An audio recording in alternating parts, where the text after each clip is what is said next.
In previous session, I briefly described the study designs, their classification, and we studied that there are two main types of study designs, descriptive and analytical.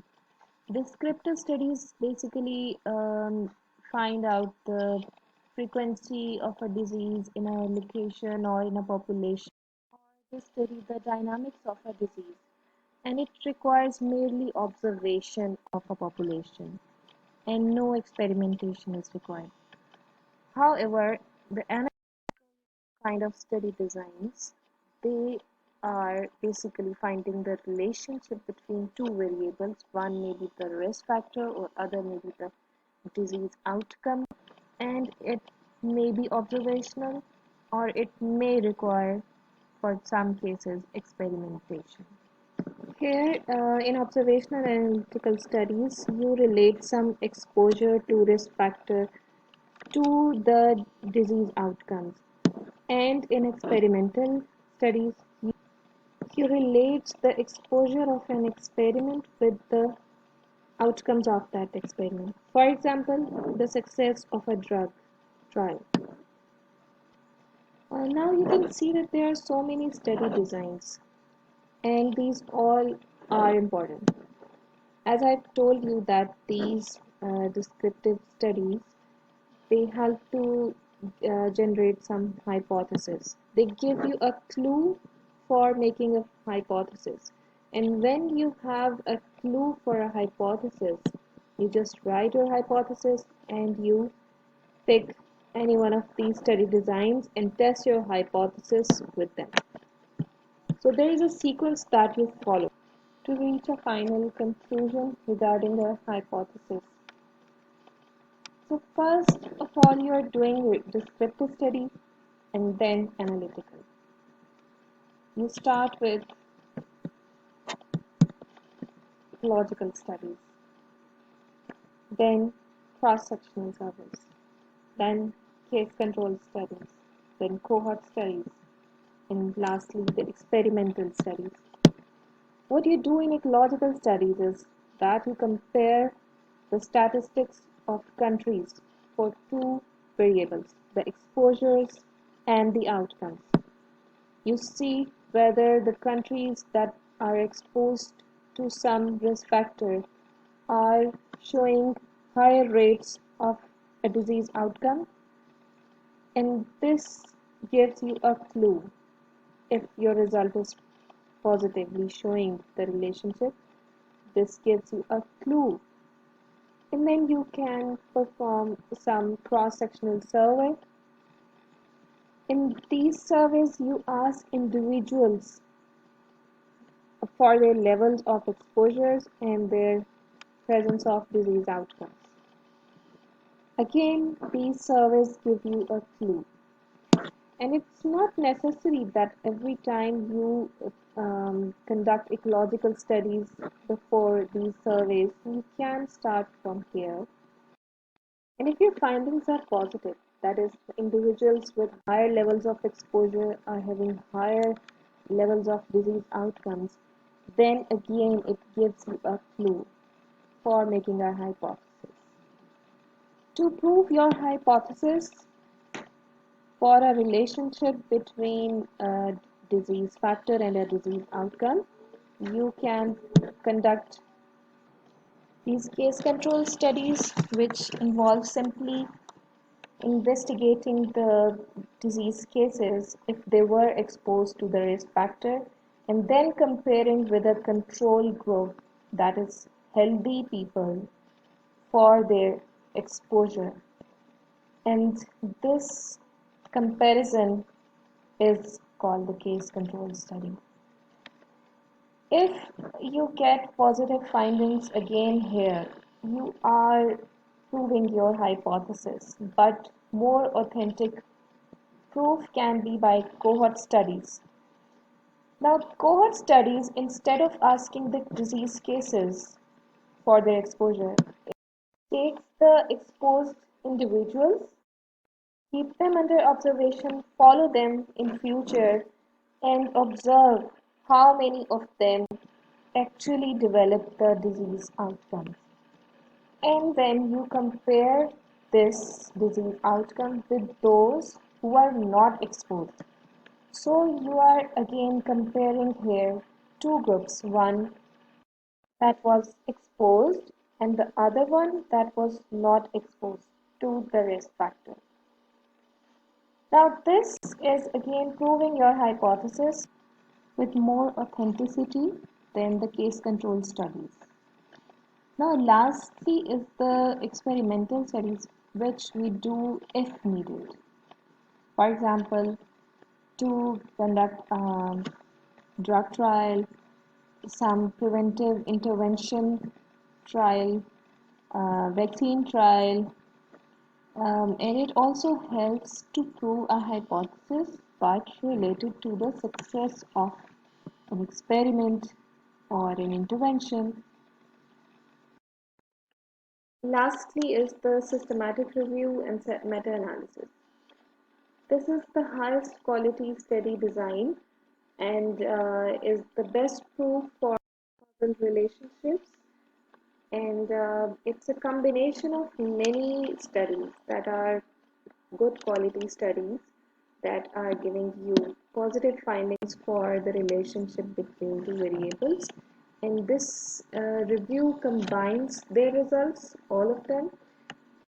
An average result is calculated using meta-analysis methods, and this gives you the best final conclusion for proving if there is any causal relationship between a disease factor and a disease outcome, or it can also be used to combine the results of experimental studies. For example, if many articles are published on the success of one drug, and review can combine all these articles results and can give you an average final result and can prove the success of that drug with highest authentic evidence. So the evidence of reviews and meta-analysis are considered the final and the highest quality evidence. Now we will get into the details of all these study designs. Let's first discuss the descriptive studies. Number one is the case report. It's basically the description of one case, and it details the history, the symptoms, the treatment, and follow-up of one case. It's very simple to write this report. It's like case history, patient's history that you write in your words, but it's published only if your case is a rare case. Case series is a series of cases. It needs more than one case, and it details the history, the treatment, the follow-up of all these cases in the report. Let me show you an example of a case report. Here I have opened one case report that is an unusual case of laryngeal tuberculosis, and you can see how I've written this case report by detailing all the history, the lab tests of this case, and then finally discussing and concluding in one line. So this was one case report, and now we will see an example of a case series.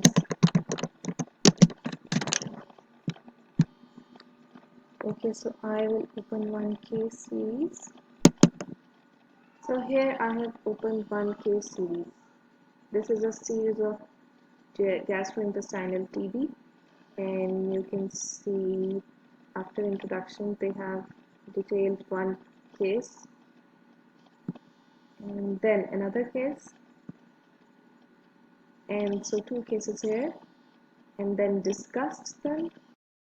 So in this case series we have only 2 patients, but we can include up to 10 patients, and we can have even more than 10 patients, and it depends on the number of unusual cases that are available for presentation. The advantage of case report and case series are that they give you the first evidence of a new case, an unusual finding of changing of a disease dynamics, and it can give you a clue for a hypothesis that you can study using some analytical study design. But the results of these descriptive studies are not generalizable to the whole population. Next, descriptive design is cross-section study. Here you take a sample of people, you interview them at one point using a standard data collection tool such as a questionnaire, and you ask them for their biodata in different questions that are related to your study, such as information about the disease presence and the exposure to some risk factor. But it's not necessary that you relate them, because finding a relation will make it analytical study, and in descriptive study we simply describe the prevalence of disease and the prevalence of a risk factor, but we can find both these prevalences of a disease and a disease factor at the same time. Next is this ecological studies. Basically, these are the studies at the level of groups. We measure the frequency or the prevalence of some risk factor and the frequency or the prevalence of some outcome, some disease in groups, such as the populations and countries. You can see here we are measuring the per capita fat intake, which is an exposure to the risk factor. Fat intake is the risk factor, and we are measuring the exposure of many different groups, and we are at the same time measuring the outcome frequency in again these same groups. And here we are finding the relationship between these two variables. A country with a low per capita fat intake has a lower level of breast cancer incidence here. You can see, and the higher the fat intake of a country is, the higher is the breast cancer incidence. So we are basically relating breast cancer incidence with the fat intake. So here we are relating two variables, but we call it descriptive study, because in ecological studies there is a big bias that is called ecological fallacies. Because of this, we cannot prove this relationship, and therefore we limit ecological studies to hypothesis generation. And we never prove hypothesis with these studies. Now, ecological fallacies are a bias that occurs when we make conclusions about individuals from the studies done on groups. For example, here we observe that a country's per capita fat intake is directly related to the higher incidence of breast cancer. And then we generalize this group finding to individuals. That is, we say that if an individual takes fat intake in higher amounts, the individual is more prone to develop this breast cancer.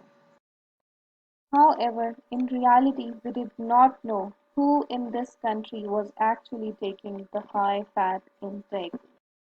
Was it the breast cancer patient group or some other ones? So this fallacy distorts our study findings, and therefore we limit it to simply hypothesis generation and description of the prevalences of exposures and outcomes in different countries. This was all about the descriptive study designs. Next we will cover analytical.